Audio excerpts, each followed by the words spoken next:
Here we go.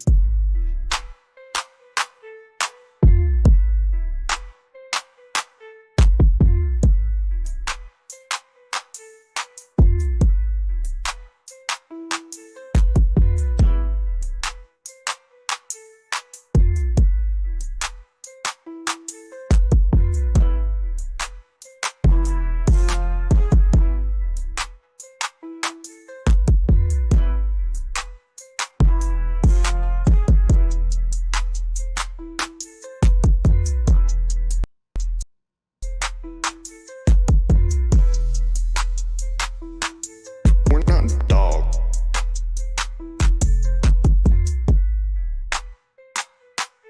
We're not dog.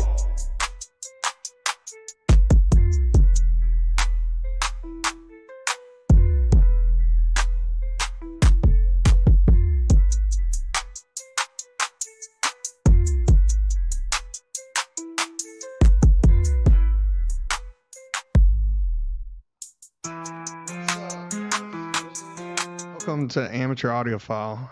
I'm Justin. I'm Neil. What's up, man? What's going on, guys? How are you? Good, yourself? Doing great. Chris, you want to give me my wah-wah-wah? Mm-hmm. You want to womp? Yeah, I want to wah-wah-wah. In 3, 2, 1. Yeah, what's up? All right. I just want to bring that back. So, all right. Today, we got a pretty cool topic. Neil and I have been talking about this for a little while now. And so we want to talk about the difference between Atmos and Aura 3D and DTS, DTSX, IMAX Enhanced. I mean, there's so many of them to where you go shopping for a receiver and it says all of these weird acronyms on you. Like, what the hell? what the hell does that mean? What is the difference? What does it mean? I'm gonna need you to school me a little bit because Atmos is what I've messed with the most. Yeah, And so a lot of this other stuff, I haven't even screwed with it, so I don't really even know. Oddly enough, I don't know that I can say that Atmos is better than DTSX or Aura 3D. I can't because I haven't worked with both of them. Well, when you even look at the technical specs of it all and everything like that, when it comes down to nitty gritty, the biggest difference is it really came down to marketing when it first kind of took off, right? So, Yeah, we had DTS, and DTS was your 5.1 setup, right? So that's the way it was mixed in the studio. yeah, it's what we've used for years. And that's how it was recorded. So we used DTS for the longest time. Now, from there on, it kind of Dolby Atmos kind of came out, and they really pushed their system, their code essentially, right? And so a lot of the big movie companies and stuff like that kind of adapted that first. I think is really where that came into. Oddly enough, though, The sales of it sounded cool. It is, it really is a selling thing. Like, Yeah, fully enveloping sound. there was a long time ago I watched something or saw something that was talking about Aura 3D and how long Aura 3D has been out. Well, Aura 3D apparently was one of the earlier object-based audio systems. Yeah. It was developed overseas, and they just never really focused, I guess, on selling it and getting it out there. And so a lot of people don't even know about it here. Yeah. You go over to some productions overseas, some movie productions, they actually do use Aura 3D. One of the biggest things that Aura 3D now has started really taking off on is music. Okay. So apparently people really started using music and mixed their music tracks with Aura 3D in mind, which really kind of brings you into a new level of enveloping yourself with the music versus, like So it's not just 5 speakers with all stereo coming out at the same time. So I got some stuff prepared to kind of show some differences. One of the biggest differences, though, when we talk about what is the real differences between all of these, in the end of the day, all of them really achieve very similar things or the same thing. There's minute differences in it. The biggest differences that you really see is what is the recommended setup from the developer, right? Yeah. What was it tuned for? What Right. The sound engineers and everything, like what were they intending it to be played on? And so that is one of the things that Dolby Atmos has a advantage on because it does have a lot of flexibility as well as DTSX. Right. And that is one thing where Aura 3D kind of left off. There's not a lot of movies to watch. No, it's not the movies. I'm talking about the setup. We're talking about like the configuration of your speakers. Aura 3D is very specific in the way they want you to set up the speakers, whereas Atmos. So if you set up your DTSX system for that, that's all you're going to be using. So a good receiver. I mean, going back to what we've talked about in the past, like your trend off altitude, they're so advanced that once you configure everything correctly, it can really kind of upmix to whatever you want to. But the biggest thing that I've seen is if you set your system up for Aura 3D, it'll work best for all three of them. Versus if you set your system up for like Atmos in a certain way, it will not work well for Aura 3D. Okay, so if you set up for Aura, it will work for DTS and Atmos. Correct. Okay. So I got a couple screenshots here. So one of the first ones here, number 1. Okay. That's not number 1.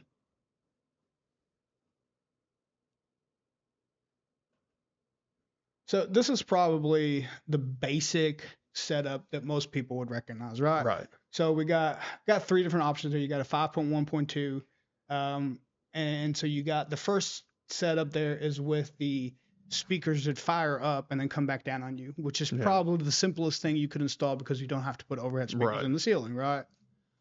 So that's huge there. Now the second setup would be having that, but with the ceiling speaker. So you got your bed layer, 5 center, right? Your 5 speakers. You got your 3 fronts, your 2 surrounds, and then 2 up above you. And then the third one basically does it with a 5.1.4. So you're giving yourself 4 overheads, right? It looks like those are up firing. It is up firing again. So I kind of want to talk about the differences there too. So, when you really experience the up firing stuff, I've listened to some up firing speakers. Yeah. And it is so hard to get an up firing speaker to sound correctly. So personally, I would shy away from using those. Just because your room has to be absolutely perfect. You have to be calibrated and set up 100% correctly to be able to get the correct effect coming from the speaker, bouncing off, and coming back down to you. So you got time alignment and distance alignment, right, and perfect angle alignment. Yeah. And then there's it's also only going to one get seat. Well, it's also going to get dispersed even more once it reflects. Right. And so you're going to have even more dispersion, more reflections. It's a lot harder to control where that sound is going. So, now you're talking about the engineering side of things. Of course, we'll kind of touch on the base with you in a second versus the installer side of things. And I think sometimes there's a little bit of a disconnect there too. Like what's easier to install or what looks better, right, but what is actually the original intent.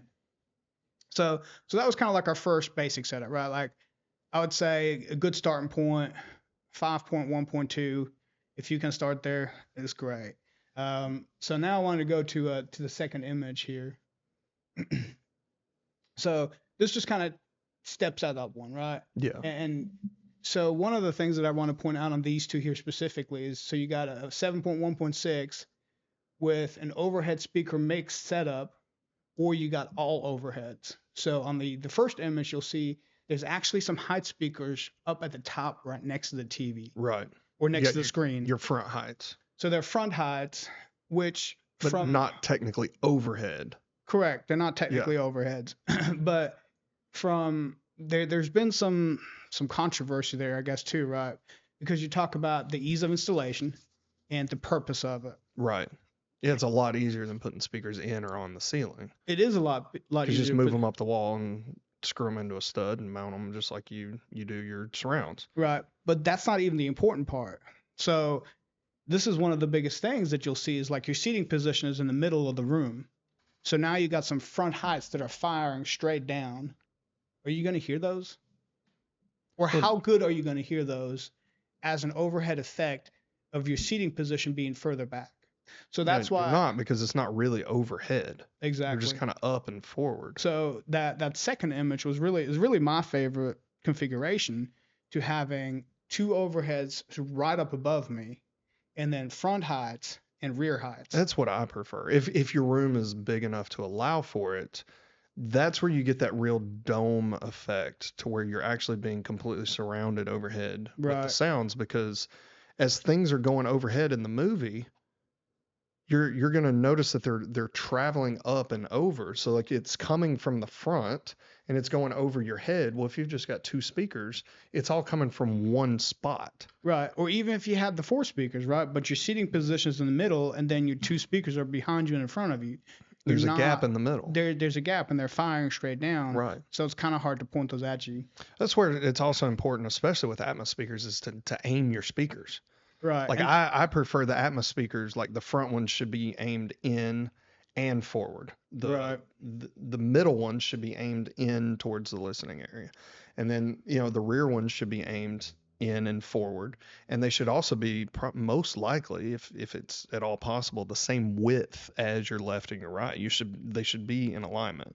They shouldn't be too close together, and they shouldn't be too wide. As perfect as you can get it, correct? Yeah, exactly. Now the last Atmos setup that I wanted to show is basically like probably the baller setup that you could go, which is the next image.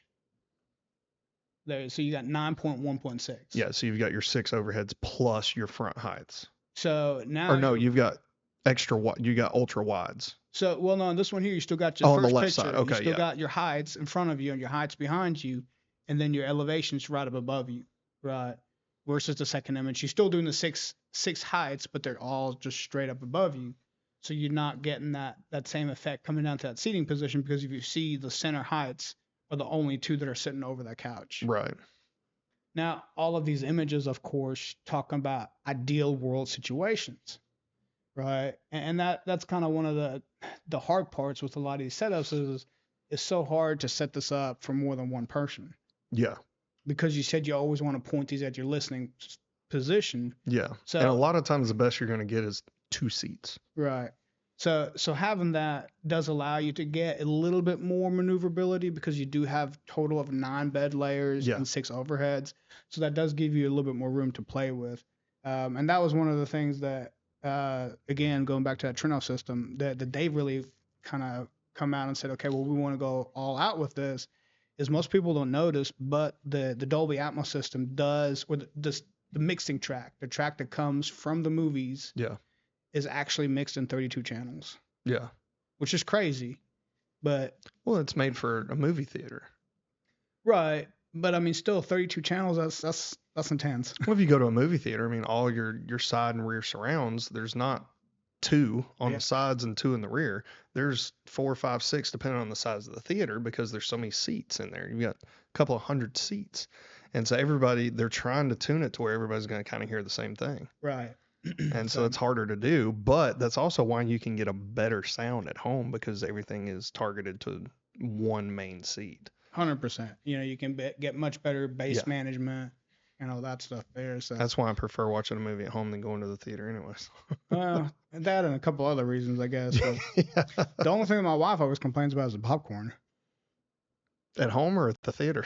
Well, she wants that theater pop. Like, the unlimited butter machine. I don't care. I don't care what kind of popcorn you make at home. It's just never as good as it is at a movie theater, apparently. Yeah, I'm not a real big popcorn guy. Yeah, I mean, neither. Not like that type of popcorn. Like my dad always made homemade popcorn in a kettle. I could care less about the popcorn. Bro, it's killer. Mm-hmm. Yeah. So it's you can't impress me with popcorn anyways. My dad makes the best popcorn in the world, so I don't really care about the popcorn. Right. I like the candy. Right.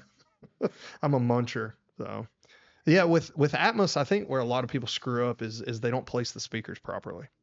They start going with overhead speakers and they think just getting them up there is all you need, and then a lot of times you'll see them way too wide, too far out, and then again, they're just straight down firing instead of actually being angled. And you think about, like, a lot of people are pretty good about angling in their bed layer speakers like they should, but then they forget about it when they go up top, and they think, well, it's just extra noise from up top. It's just to give a little bit of, ambient sound or whatever, and they don't angle them properly. And it does to a point. And the problem that you also notice is when people do it that way, they listen to it and they just be like, it really didn't change that much. Yeah, I'm not that impressed. I'm not impressed. Where's because all the hype coming from? I can't tell that it's there or whatever. So then they start cranking up the high speakers and all that stuff.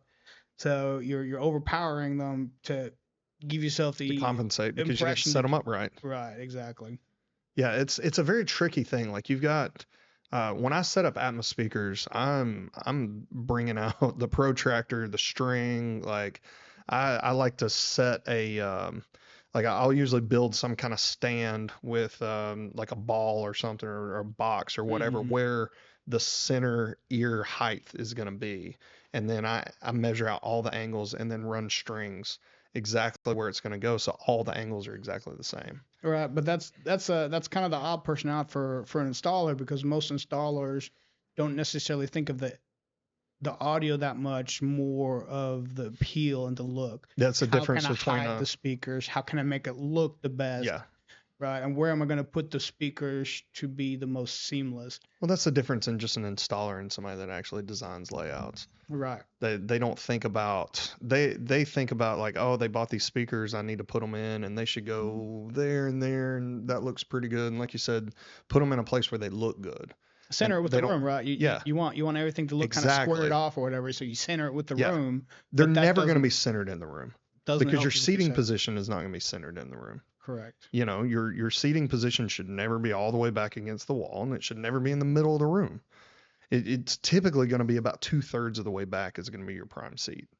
And so those 6 Atmos speakers should be in the back half of the theater typically, or you know, it's in the back 2/3 at least. Right. So that's why I'm saying having the front heights and the rear heights makes it so much better anyways, in Yeah. my opinion. And I think that's because now you can actually put the speakers up above your front stage because in the system, it doesn't say the sound is forward 5 feet and then up. Yeah. It just goes up first. Right. Right. And then it starts kind of moving backwards. And so Yeah, if you don't have those front heights, there's a huge gap Right. between your center channel and your left and right before you get to your Atmos speakers. yeah. So And then also from your front sound stage to your side surrounds, there's a huge gap there as well. So if you can add front heights and extra wides, you're really covering all of that. Which I mean, at that point with 6 Atmos speakers, you're getting into 17 speakers at that point, and then you're talking extra processors and amps and 4 more speakers and all this stuff, and that's in an ideal world, obviously. But So and that's one thing I kind of want to point out. Actually, so the 7.1.6, if I'm not mistaken, the latest Denon receiver, which is the 3800, actually supports that many speakers. the 4800 does. No, the 3800. The 3800 will. The 3800 is the smallest, The smallest one you the can get cheapest that's got Denon 13, receiver that they offer in that lineup. that has And it 13 now powered has channels. Yeah. 13 power channels plus 2 additional channels you can hook up an M2. Yes, you can also run front heights with that if you have an external amp. So yeah. that's pretty baller. Yeah, the last Denon I did was the 4800 and it was 13 powered channels and it's more than enough. 100%. I mean, especially for the size room that we put in. I think the room was like 22 by 14 and it only had 2 rows of seats. So we had seven seats total and it was more than enough. So going forward now, let's pull up the next image here, which kind of goes into Aura 3D now. Okay. So this is something that I'm not 100% familiar with. So this is something that Aura completely changed and does differently. So when you look at it, you see that one lonely speaker in the top. Yeah. And so that is like literally your only above speaker that Aura does. And in their setup, they actually call it the voice of God, because it comes straight from above you. Okay. And the argument that Aura kind of wants to bring in to saying that speaker is not as important as some of the other speakers is because of the way our ears are designed, and we really don't hear anything directly from above. Our ears are kind of focused more around us in a pattern. So when you look at that image, it talks about angles and degrees. So it wants to put every speaker at a certain degree facing you in a very specific angle. So all your height level would be in front of you and behind you, specifically pointed at a 30 degrees Which to is to which is listening position, optimal. which is optimal situation. So they always want that 30-degree angle though, regardless of what you do, Yeah. regardless how big the room is. Which you should be doing with the Atmos setup too. Hey, but the other Atmos, most people just put the ceilings in They don't, the because, speaker in the ceiling. Again, So how that's you where they gonna mess up. how you gonna set this up on a 30-degree angle when they're in the ceiling?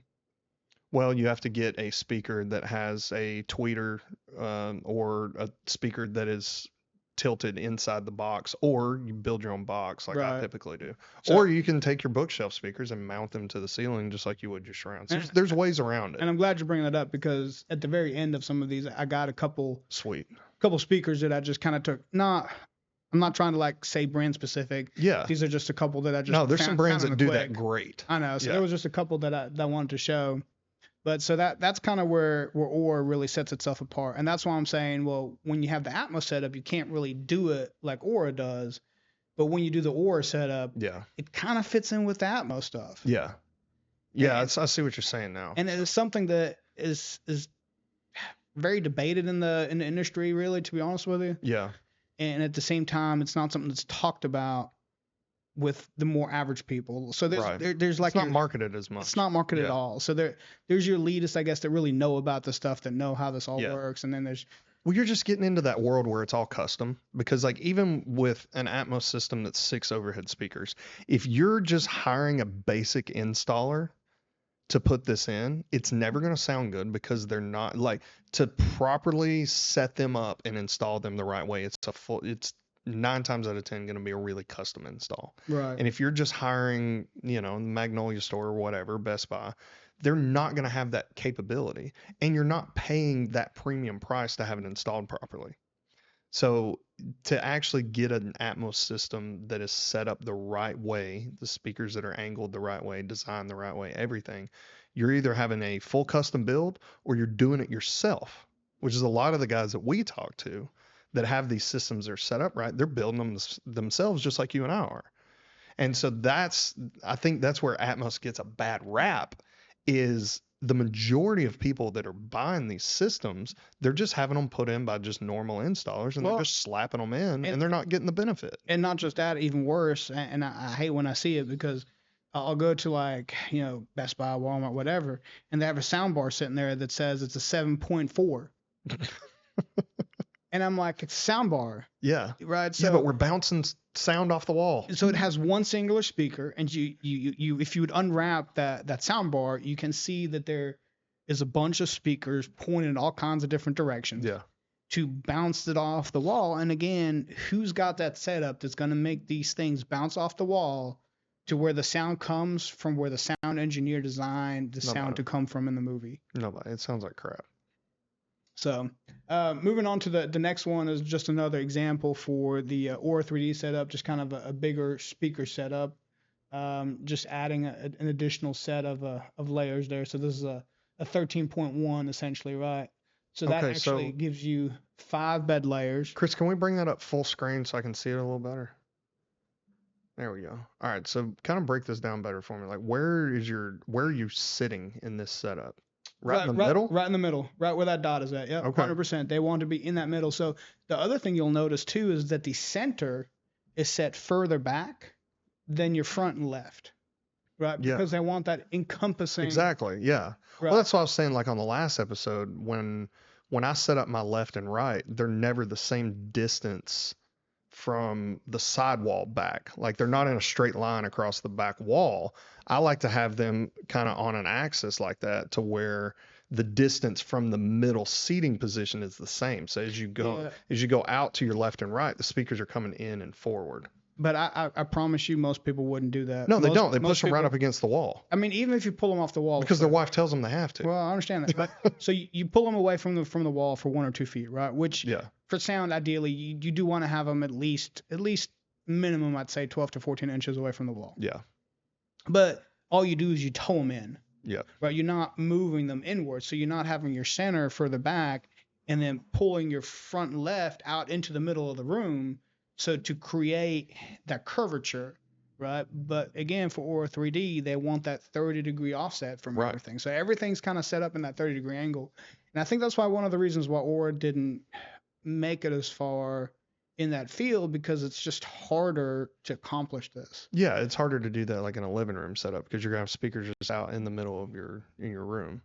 So now you run into an issue, of course, where all the movie makers make it in either Dolby Atmos or DTSX, and Aura's kind of left off to the sideline. Right. So, with that, there's been huge debate of should you take a receiver that can use or do Aura 3D and upmix that. So you take a Dolby Atmos track and upmix it to Aura 3D. And does that sound better? Or are you better off leaving it on the Dolby Atmos mix? In my opinion, just based on what I'm seeing here that you're showing me, from what I like to do, it's kind of how I like to set up my speakers anyways, is keep that same angle and it's almost like in a circle as it is. And I think it sounds better that way using Atmos and DTX. So yeah, I would think that if you're setting it up for Aura and then you're listening to tracks that are meant for Atmos and DTSX, it's going to sound better because your setup is already going to be better to begin with. So you're saying you are going to upmix and that'll sound better? I think so, because I think your speakers are going to be placed more optimally. So, and that's one thing that I wish I could experience for myself. Yeah. I've watched some other people kind of talk about this and say that they tried it and they thought it sounded better. And then other people say, no, it sounds worse. It's overpowering the height speakers now. And I feel like there's too much coming from up top. Yeah. And so that's one thing that I personally really would love to play with one day. But it's going to come down to personal preference in your tuning. Well, that, and of course you have to have the right equipment to be able to do it. Like my receiver, I don't have Aura 3D option on my receiver anyways. Yeah. I do know that I think the 4800, I think has it in it. I think there was an option in that, but we were doing an Atmos setup. But like I said, the way that I kind of usually lay out my speakers. Yeah, but you didn't even know. It's almost like a mix. I didn't even know because I hadn't even looked into it. That's just how I prefer to do it. And that's due to marketing, right? Yeah. Because all the marketing has been Dolby Atmos, Dolby Atmos, Dolby Atmos. Yeah, here's the layout, here's the map, follow it. And this is how you should lay it out because this is what our studio looks like. Exactly. And from what I've heard, it's typically not how it's actually set up anyways.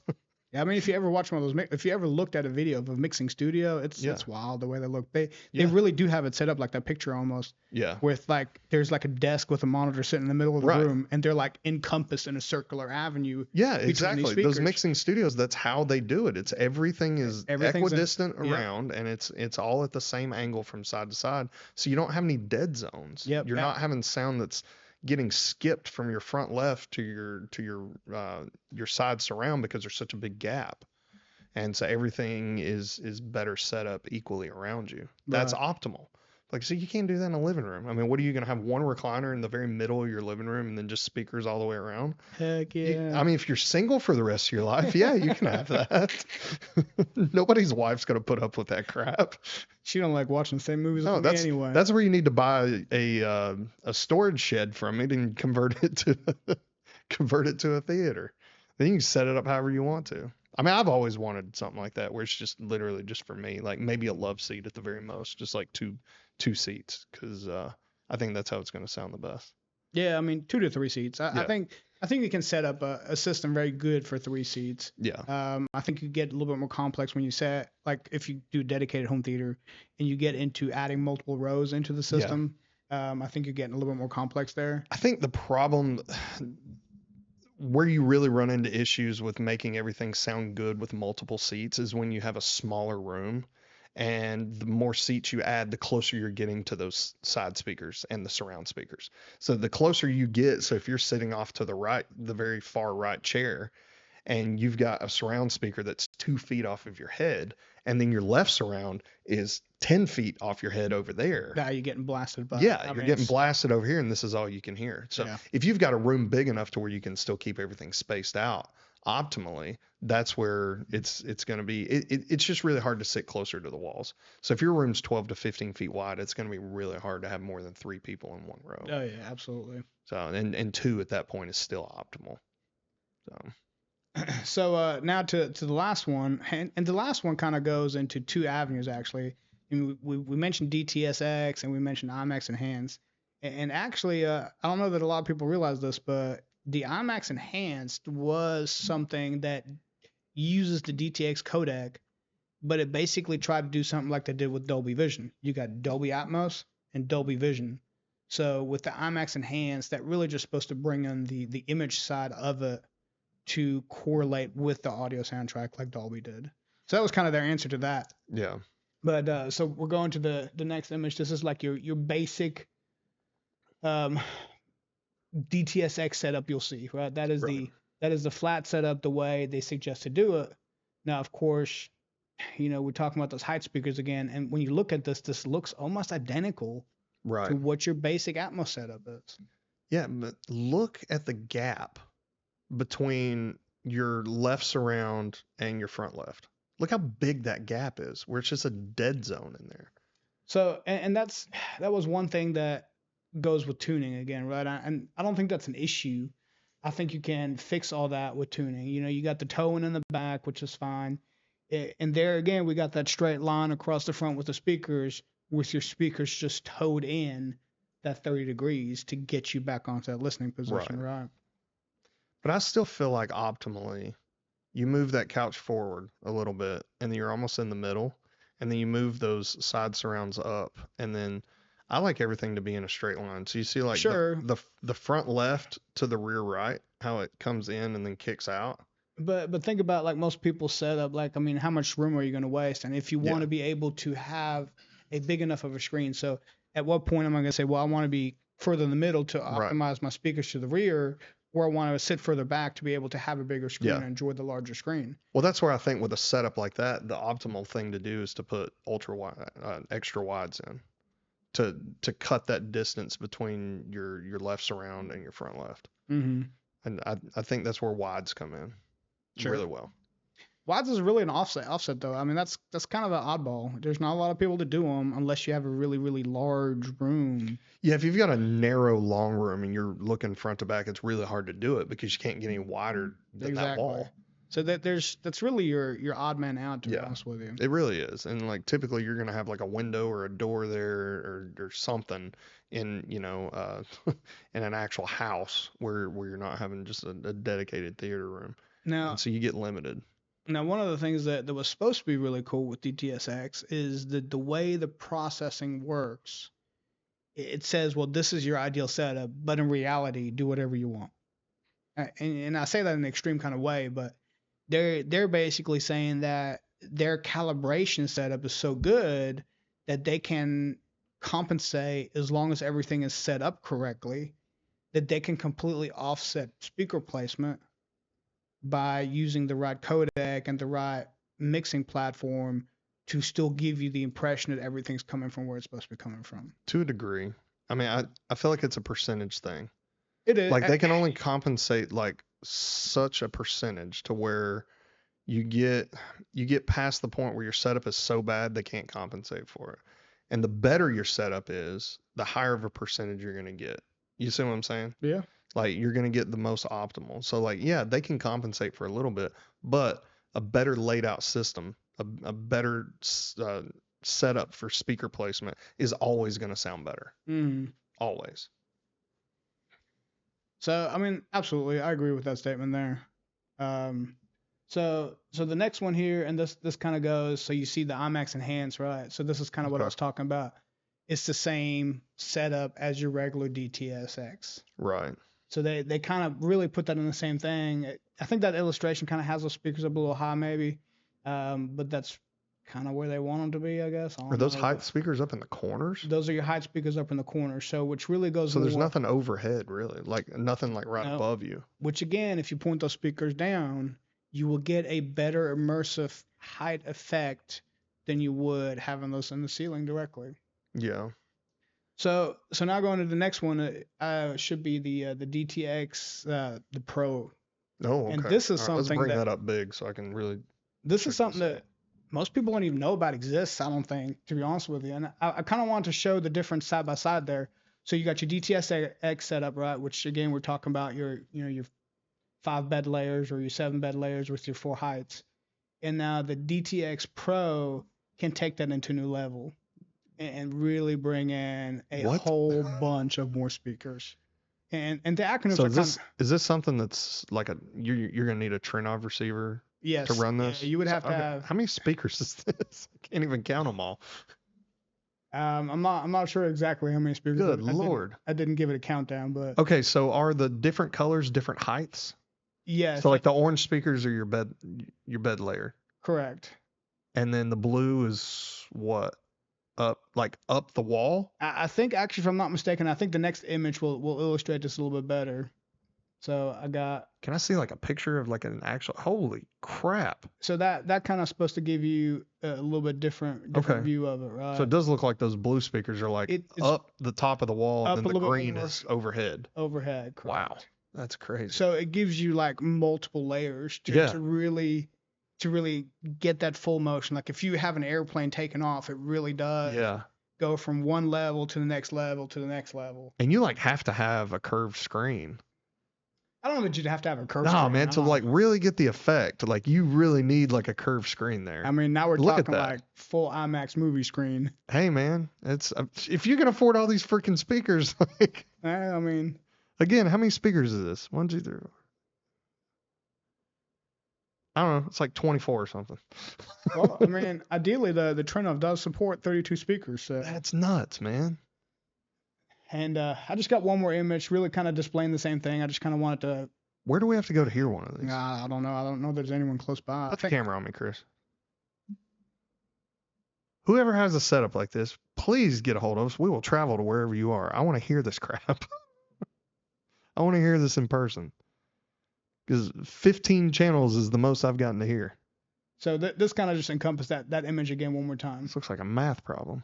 I feel like I'm in calculus again. So again, just kind of showing those layers, right, in a better way. So you Yeah. can really kind of grasp it. Dude, this is like my wet dream. I mean, this is like if you turn me loose with no budget and a room to just do whatever I wanted to, that's pretty much what I would come up with. Yeah, I mean that's Like I mean, that's your dome. It is a dome of speakers. Like you Yep. can't get any better than that. There's no empty space there. There's no huge gaps. There's no dead zones. Like nothing like that. so, and that is again going back to what I said earlier with DTSX is that it tries to compensate and mix up a lot of things, right? Yeah. So again, with the DTSX Pro, and here's an example that shows that of There you go. how that processing is supposed to work.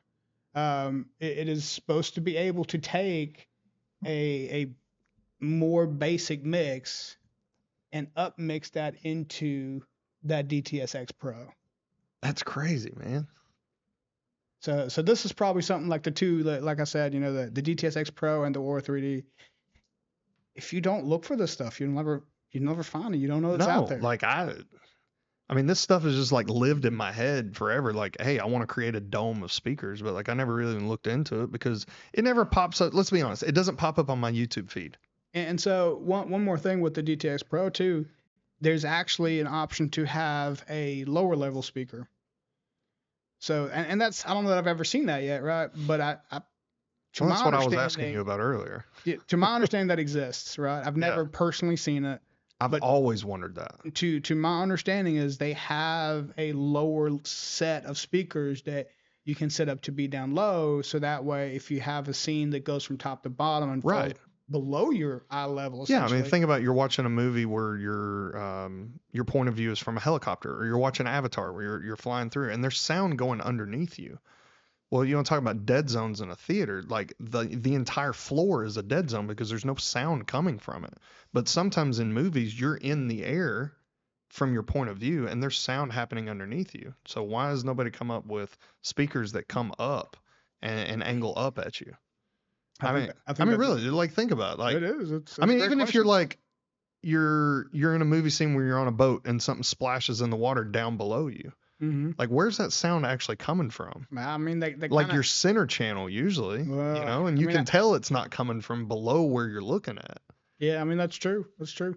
So I mean, if you're and if you've got a setup like this where you've got 32 freaking speakers, like you've got the money to kind of build whatever you want to at that point. Like let's talk about like you're gonna have your seats are gonna be on a riser, anyways. Yeah. So why not bump that riser up a few more feet and then have some speakers down in the floor pointing up at you? Because you're not putting any furniture between your first row and the screen anyways, which is typically about half of your room anyways. Like, you're not using that space for anything. Sidebar question: you got 32 speakers. How many subs you got?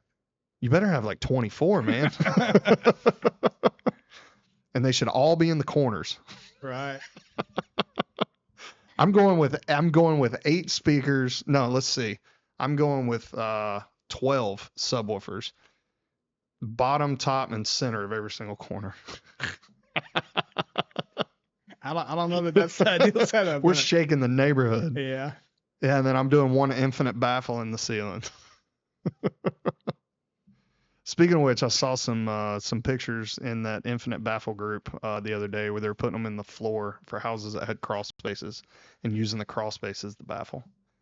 And so they built the speakers opposing to each other, dropped the box in the floor, and then put a metal grate on it so it looks like an air return. I don't know that I want to air return my floor though, anyways. No, it's not an actual air return. It's just a speaker box, but it looks like an air return, and that's where all your bass is coming from. I don't know. I'd rather have it in the ceiling than with the floor, personally. Well, it depends on what your setup is. If you got a 2-story house, you can't put it in the ceiling. Yeah, that's true. Oh, again, it goes back to where your dedicated room is. That's true. Dude, that was informative. So I got just a couple more images, and these are just quick images. I just kind of want to talk about a couple more speakers. So to show some of these different options of speakers we've talked about, yeah, right? Let's hit these real quick. So those are just a couple quick options. So this would be like our basic in-ceiling speaker. Yes. This would be the most common thing that people would go with. Simple. You just plop up in there and you're done. Right. That would be probably the only one that I would say is if you're going to put it in, that one has to go right up above you. It's got to go right over above you, unless you've got some carpenter skills or some sheetrock skills where you can build you a box and angle that in. Right, which no one's going to do. So that's why, yeah, well, so that's why I wanted to show. I love these, yeah. So that one, now that's a Focal brand. I mean, I wasn't necessarily looking for Focal brand. There's a couple other brands that make them like this, but this actually does angle it in already for you. And if I'm not mistaken, those are set at 30 degrees already. I believe they are supposed to be at that 30-degree angle to the listener. And so what you want to do is when you install those and they're angled in 30 degrees, you also want to turn them in so that they're pointing towards your main listening area. Yep. Don't just put them to where they're firing in and down, because then you're still missing the point. You want to turn them in just a little bit and get that angle right as well. Yeah, you want to make sure you get that listening position right. But take advantage of that speaker. That's a badass speaker there. These also are not too bad. This is what I was talking about earlier. You can take like a bookshelf speaker and just mount it on the ceiling. So those are actually very specific bookshelf speaker. Company SVS makes those, but they're actually already set up to be at that 30-degree angle. They have a flat mounted wall bracket. So this is typically how I build them when we build atmosphere, when we build the boxes. They'll mount us flat right to the wall already with the bracket comes in it. This is super easy install, mounts it flat to it, and puts you right in that perfect listening position. And that gives you that idea where you can put them up on the wall, up in front of you, up above your actual speakers, and then not worry about having them in the ceiling. Yeah, you can buy you 8 of those and be good to go. So if you want to stay a little bit more basic, this is like the basic solution. Yeah, I don't really like that look. You know, I mean, if it's a dedicated room and you can paint it black and everything's gonna blend in, it's not in your living room. That's fine. If you're all about sound and not about the aesthetic at all, it's okay. And that's probably your cheapest and easiest solution. It's definitely gonna be the cheapest option. Cheapest and easiest. Because you can run some Dayton Audio bookshelf speakers with those. I mean, you can buy those brackets. You can essentially use whatever cheap little speakers you want, and use those brackets and mount a speaker up there. The great thing is it's like, okay, I can get the effect that I want and get this set up and really enjoy it, and then realize I need to get some better speakers to go in that same spot. Yeah. And now you already got all your wires ran and all that stuff, so it's really easy to kind of upgrade from that. But I kind of wanted to have that starting point there. So awesome, dude. Great homework, brother.